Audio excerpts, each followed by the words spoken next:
Agora, o quadro clínico de Parkinson, vocês sabem que é variado, mas tem algumas características que são fundamentais. Gente, em relação aos sinais e sintomas, vocês precisam antes lembrar que isso se trata de um distúrbio de movimento. Distúrbio de movimento esse, que a gente sabe que, por definição, não é para ter fraqueza.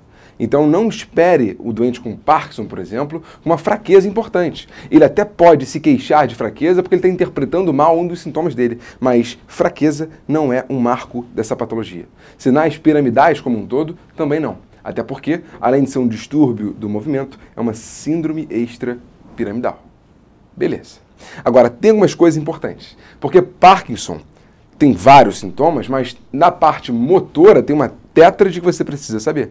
Então, esse doente ele vai apresentar tremor, rigidez, bradicinesia e prejuízo em reflexos posturais. Existe um debate para a gente ver se realmente precisa ter esses 4, 3, 2, 1 só. Geralmente as pessoas falam que para você suspeitar fortemente Parkinson, você tem que ter no mínimo 2 desses sinais. Agora, gente, você sabe muito bem que do mais importante que tem aí é, de fato, a bradicinesia. Então, isso aqui é obrigatório. Você, para fechar o diagnóstico da doença de Parkinson, você tem que ter bradicinesia no seu paciente. Vamos dar uma discutida aqui do que é cada sinal desse? Perfeito. Então, galera, olha só. Essa imagem representa a ideia de que não importa qual seja o sinal ou o sintoma, geralmente você vai ver um quadro assimétrico na doença de Parkinson. Então, ó, vai começar de um lado só, com o passar do tempo vai até se espraiar para o outro lado, então o tremor que era só na esquerda ele vai acontecer na direita também, mas sempre de forma assimétrica. Beleza? Então começa de um lado, com o passar da doença pode ir para o outro, mas sempre vai ficar diferente quando você comparar um lado com o outro. E quando a gente fala da bradicinesia, o que é isso? Bradicinesia é a lentificação do movimento associada à perda progressiva da amplitude em movimentos repetitivos. Então não basta só o paciente estar alentecido, não. Ele vai fazer algum movimento repetitivo, como por exemplo esse aqui, e vai ficar lento. Você vai ver que até estava um pouquinho rápido, mas conforme ele faz, vai ficando mais devagar. Então ele tem esse prejuízo também na velocidade, na amplitude desse movimento. E aí é interessante você lembrar dessa bradicinesia, porque ela tem várias características importantes. Não só é um marco obrigatório e característico, como eu te falei lá atrás, lembra daqueles 4 sintomas, daqueles 4 sinais da tétrade de Parkinson, a bradicinesia ela tem que estar presente. Então não só isso é muito importante, como você lembrar também que, além de estar presente em 80% dos pacientes no começo, depois em 100% em todos, é uma manifestação que às vezes vai ser mal relatada. Então é aquilo que eu te falei, o doente com Parkinson, ele não é para ter fraqueza, mas às vezes ele vai falar para você que está fraco. Mas ele não está fraco porque ele tem uma lesão piramidal. Ele está fraco, na verdade, ele tem a sensação de que está fraco porque ele está com os movimentos mais lentos, os movimentos com amplitude diminuída. Então ele pode relatar para você uma fraqueza, uma perda da destreza, vários sintomas que são meio esquisitos, mas que depois, quando você investiga, você fala, ah, entendi. Isso era o paciente tentando dizer que ele tinha uma bradicinesia. Não só isso, gente. É importante vocês lembrarem que isso vai se desenvolver em todos os pacientes. 80% no começo vai ter, 100% uma hora vai ter. E é a principal causa de incapacidade na doença de Parkinson. Então, pessoal, isso aqui às vezes impede o paciente de assinar. E ele não consegue mais fazer um cheque, por exemplo, fazer um preenchimento de uma documentação. Ele perde a capacidade de fazer as coisas diárias do dia a dia dele. Então, isso atrapalha a qualidade de vida. Isso não é uma coisa, eu estou mais devagar, eu antes conseguia correr, agora não é isso. É atrapalhar a qualidade de vida. Tudo bem? E tem uma coisa interessante que eu representei aqui com um GIF de uma pistola, que muitas das vezes esses pacientes, quando ouvirem um barulho de um tiro, de um alarme muito alto, eles podem fazer esses movimentos normalmente. Eles podem voltar a ser rápidos, como eram antes. Ou seja, meio que perde essa bradicinesia. Isso prova pra gente que Parkinson afeta uma das vias, mas existem outras vias que às vezes, nessas situações de alarme, por exemplo, são ativadas e que ainda estão funcionantes. É aquela história, por exemplo, do paciente com paralisia facial. Lembra? Ele pode ter uma lesão caprichosa e ter uma paralisia facial volitiva, no qual você pede para ele sorrir e ele não consegue. Mas aí você conta uma piada e ele esboça o sorriso. Pô, você estava mentindo para mim, seu João? Não. É porque você ativou uma via diferente. Aqui é a mesma coisa, tá? Isso entra como uma curiosidade para quem gosta aí desses detalhes. Agora, a gente estava falando de bradicinesia. E tem uma das formas de a gente pesquisar isso, que é justamente o dedilhamento, ou mais conhecido como finger tapping. É um exame que você vai fazer tanto lá no exame da força, quanto lá no exame da coordenação, e você pode utilizar aqui no Parkinson também. Então esse dedilhamento, ele faz e depois ele vai perdendo a amplitude, ele perde a velocidade também. Então esse GIF, ele representa bem que o paciente que de um lado ele está normal e de outro ele está com essa bradicinesia. É nítido a redução da velocidade e a redução da amplitude. Tem um teste bacana também que você pega um papel e caneta e pede para ele fazer um espiral. O paciente com Parkinson, ele tem essa dificuldade, as linhas não têm um distanciamento padronizado. Ele acaba ficando nesse espiral dessa forma. Então existem várias maneiras à beira-leito ali que você pode investigar essa bradicinesia. Lógico que num paciente que está bradicinético pra caramba, cara, você bate o olho e você sabe. Agora, no começo da doença, você tem que abrir mão desse tipo de exame. Segue um vídeo para vocês darem uma olhada no paciente caminhando. Então, gente, a marcha, por enquanto, até está meio normal. Não tem grandes alterações, não. Mas olha o balançar dos braços desse paciente. Você percebe que de um lado está fluindo, mas do lado esquerdo está meio alentecido, está meio sem amplitude. E é claro, é um doente com Parkinson, então outras características podem vir à tona também. Ele pode manifestar um tremor, ele pode manifestar aí uma redução dessa movimentação. Perceba que a direita vai rapidinho, a esquerda ele mal consegue fazer. E muito mais devagar quando faz. Beleza? Então o movimento na esquerda é mais devagar e vai reduzindo com o tempo. E você ainda percebe de brinde uma hipomimia facial. Então perceba que a cara desse paciente parece que ele está de máscara. Ele não mostra emoções. Ele está com aquela cara como se todos os músculos dele estivessem meio parados, meio enrijecidos. Tá? Então isso também é uma característica da doença de Parkinson, uma hipomimia facial, uma falta da mímica do rosto, que traz aquela noção de emoção que a gente representa no dia a dia. Seja de preocupação, de alegria, de felicidade, de tristeza, tanto faz. Agora, bradicinesia é importante, mas também importante é você lembrar da rigidez muscular. Beleza, não é lá o top 1 sintoma, não é o top 1 sinal mais frequente, mas a rigidez ela é clássica no doente com Parkinson. E aqui eu aproveito para te lembrar qual é a definição. Porque rigidez muscular não é você apertar o músculo e está meio duro, não. É além disso. É você ter um aumento da resistência à movimentação passiva, ou seja, uma hipertonia constante durante toda a amplitude e que não é velocidade dependente. Lucas, para que você está falando desses detalhes? Porque existe também uma causa importante de hipertonia, só que não chamada de rigidez. Não chamada de hipertonia plástica, que é essa aqui, mas sim a hipertonia elástica, lá no doente com síndrome piramidal. Então o paciente teve um AVC, ele vai ter um tônus aumentado também. Agora, vai ser diferente.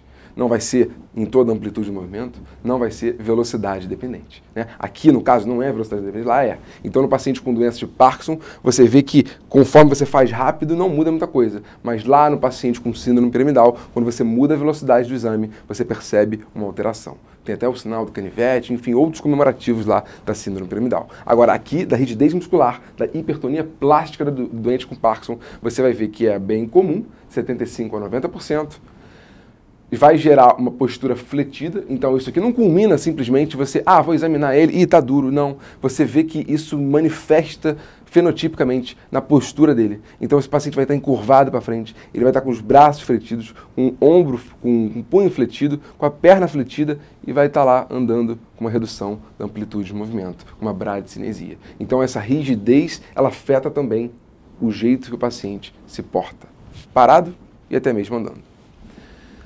Principal causa de incapacidade na doença de Parkinson. Lembra, gente? Você tremer é ruim. Você ser bradicinético também é ruim. Agora, a principal é essa aqui. O doente que está rígido demais, ele vai ter muito problema em relação às atividades do dia a dia dele. Isso vai atrapalhar praticamente para tudo. E tem um aspecto também importante que a gente chama de cano de chumbo. Por que cano de chumbo? Porque pensa que você pega um cano de metal e você faz uma força danada e você dobra ele. Uma vez que você solta esse cano, ele vai continuar dobrado. Ele não vai voltar como se fosse um canivete. Então, esse aspecto de cano de chumbo é clássico aqui na doença de Parkinson. o que não costuma acontecer lá na síndrome piramidal. E além disso, você ainda pode ter um fenômeno da roda denteada. Lembra? É como se tivesse uma engrenagem no meu cotovelo. E aí quando você vai esticando o braço, ele vai fazendo essa segmentação do movimento. É como se você tivesse uma rigidez junto com tremor e desse essa característica em engrenagem para o paciente, tá? Fenômeno da roda denteada. Pode ter, mas não é obrigatório. Perfeito. E aqui você olha, pessoal, não é um paciente com Parkinson, mas é um dos testes que você pode utilizar para avaliar o tônus. Olha que bacana, simples pra caramba. Você vai pegar o braço do doente e vai tentar aproximar o punho do ombro. Então, se ele tiver uma hipertonia, cara, tá duro pra caramba, o tônus está muito alto, você mal consegue chegar até lá. Não vai. Agora, uma hipotonia, putz, você consegue encostar o ombro no punho com uma facilidade danada. Então, esse é um teste legal, que é o teste tônus Babinski, que você avalia aí o quão hipertônico esse paciente está. Aqui também a mesma coisa. Você vai sacudir os ombros do doente e vai ver o movimento, o balançar natural dos braços. Lembra lá daquele vídeo? O paciente estava com um braço normal, o outro com a redução da amplitude. Ué, Lucas, é Parkinson unilateral? Gente, lembra? A doença de Parkinson ela afeta mais um lado no começo e não importa qual estágio esteja. Ele sempre é difícil na medicina, mas quase sempre vai ser assimétrico. Beleza, tem alguns fenótipos aí, algumas características genéticas que fazem que seja mais simétrico, mas geralmente o Parkinson é isso. Você vai ver uma diferença grande de um lado para o outro. E tem também a mesma coisa no membro inferior. Você vai testar o tônus pegando as pernas do paciente e soltando, deixando a gravidade fazer esse pêndulo. E aí, se o paciente tiver uma hipertonia de um lado, você vai ver que essa amplitude de movimento, que a velocidade no qual a perna vai parar, vai ser bem diferente da do outro. Neurologia é isso. É você comparar um lado com o outro o tempo todo.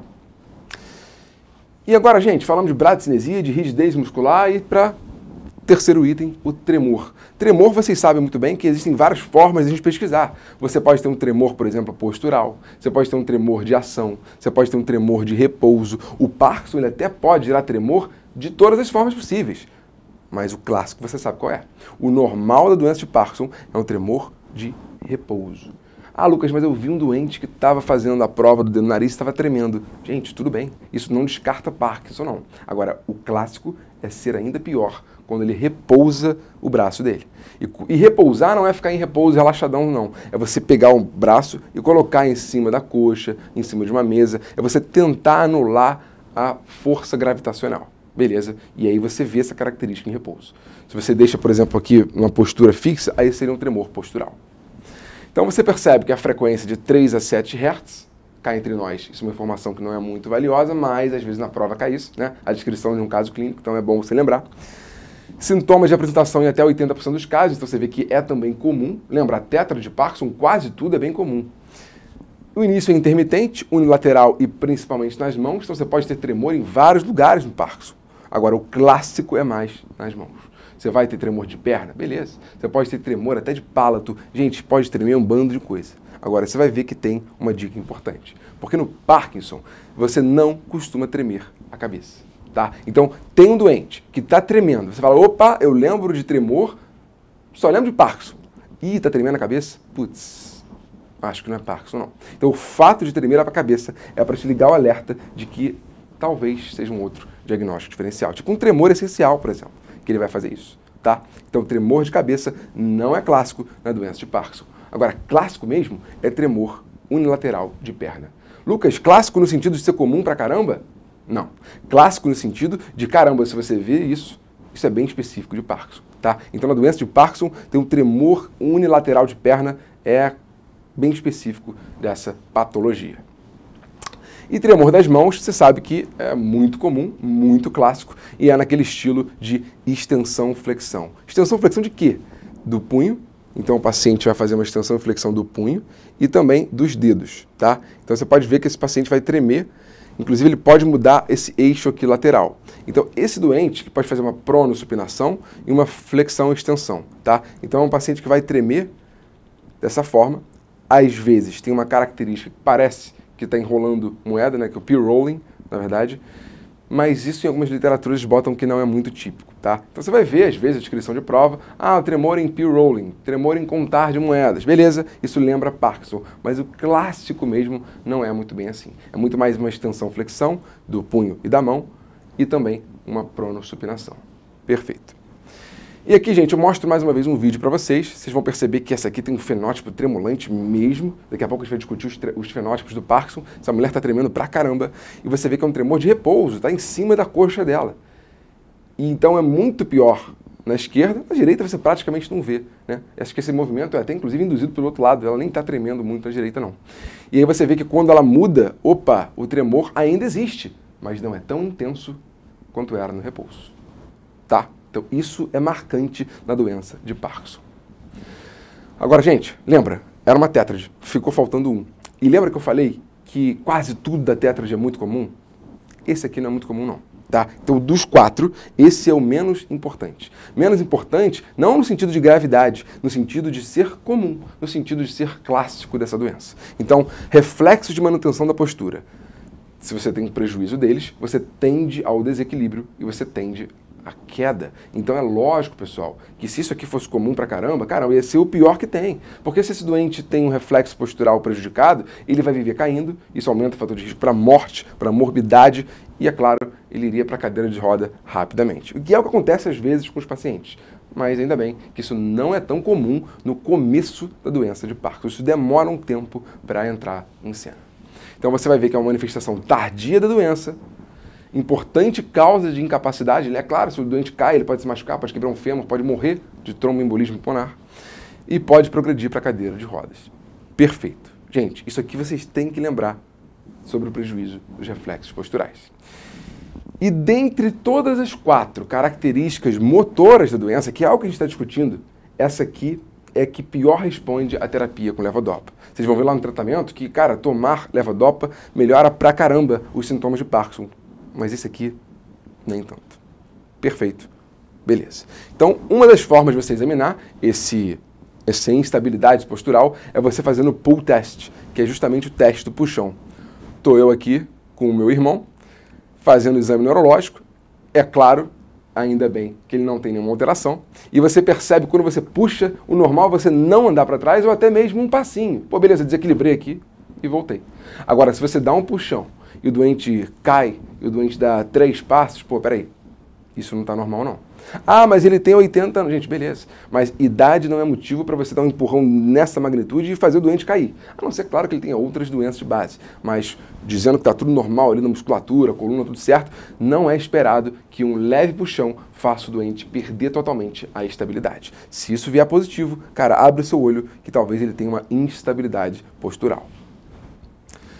Agora, pessoal, lembra que eu falei para vocês que eu ia comentar rapidamente daqueles fenótipos? Então você percebe que aquela senhora que eu te mostrei tinha um fenótipo tremulante, porque ela tremia pra caramba. O normal, o mais marcante daquele quadro não era uma rigidez, não era uma bradicinesia, não era um prejuízo de reflexo postural, e sim tremor, tremor, tremor. Então existem alguns fenótipos que você vai bater o olho e vai falar, pô, peraí, esse paciente tem muito mais tremelique, tem muito mais tremor. Então você vai dizer que é esse fenótipo tremulante, tá? Então o que você tem que saber disso aqui é básico do básico do básico. Que tem 3 grandes fenótipos clássicos, mas é claro, toma cuidado porque isso aqui é meio imprevisível, né? Você pode ter um fenótipo clínico desse e passam meses, anos, ele vai para esse, tá? Isso pode acontecer. Mas de fenótipo que você precisa lembrar são esses 3. Ou o cara tem um fenótipo tremulante, onde o predomínio é obviamente de tremor. Então essa aqui é uma característica de progressão mais lenta, menos prejuízos neuropsicológicos.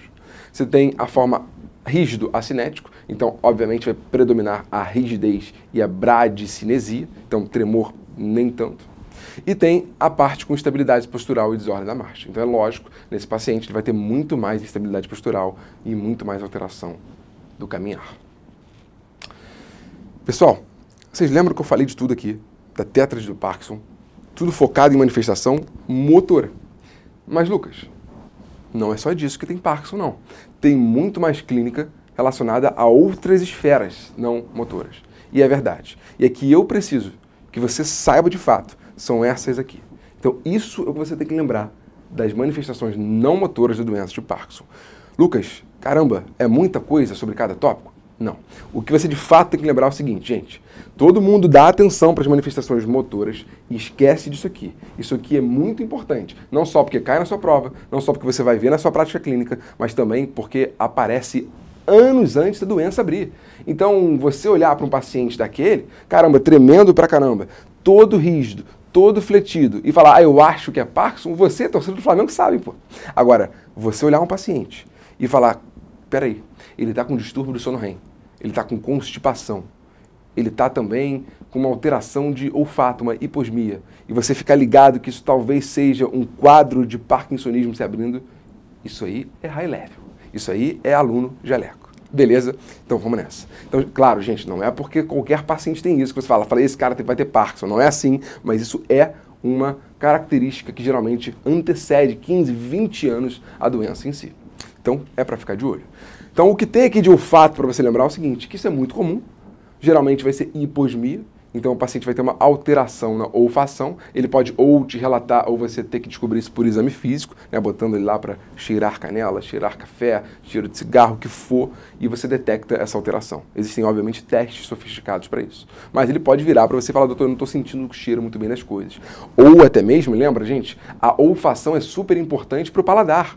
Então não é porque você tem a língua intacta que a sua gustação vai estar, que o seu paladar vai estar intacto. Você pode ter um prejuízo da olfação e atrapalhar a detecção de sabores. Então, isso pode ser uma crítica do doente também. Gastrointestinal, o que você precisa lembrar é que isso também é muito comum, também é clássico, assim como o distúrbio de olfato, e ele pode estar presente no início das manifestações motoras. Agora, qual é o marco de alteração gastrointestinal? Constipação, tá? Então, olfato lembra de hiposmia, gastrointestinal lembra de constipação, intestino preso. E no sono, tem coisa pra caramba. Tem síndrome das pernas inquietas, tem movimentos periódicos dos membros, mas principalmente alteração do sono REM. Então esse paciente que deveria ter uma paralisia do sono, no qual ele está em sono profundo, dormindo e deveria estar parado, ele acaba se mexendo demais. Então os sonhos dele passam a ser meio vívidos. Geralmente a esposa reclama, caramba, ela me chuta o tempo todo. Ele está sonhando, fica batendo para lá e para cá, então é um paciente que fica meio agitado durante a noite. Ele perde essa paralisia do sono REM, tá? Isso aqui é clássico também no doente com Parkinson, às vezes muitos anos antes vai abrir como inicial da doença. E a parte cognitiva, gente, beleza, você pode ter disfunção cognitiva, você pode ter demência na doença de Parkinson, isso é até comum, mas não de forma precoce. Então, o paciente que abre com doença de Parkinson, está demenciado pra caramba, gente, você vai pensar em Lewy, você vai pensar em outra coisa, e não em doença de Parkinson, tá? Porque isso aqui não é comum no quadro inicial dessa patologia. E para finalizar, a gente tem os distúrbios psiquiátricos. Aí tem abulia, tem depressão, ansiedade, distúrbio do humor, várias coisas. Claro, não só como uma característica fisiopatológica da doença, como também, é lógico, gente, uma consequência disso tudo. Você se vê numa cadeira de roda, você se vê não conseguindo mais se alimentar sozinho, você se vê dependente dos outros. Isso é fator de risco para alteração psiquiátrica. Perfeito. E, é claro, tem também outros, que aí são outras características, outros distúrbios autonômicos, né? Hipotensão postural, disfagia, diversas características que nem de perto são tão importantes como todas essas que eu te mostrei.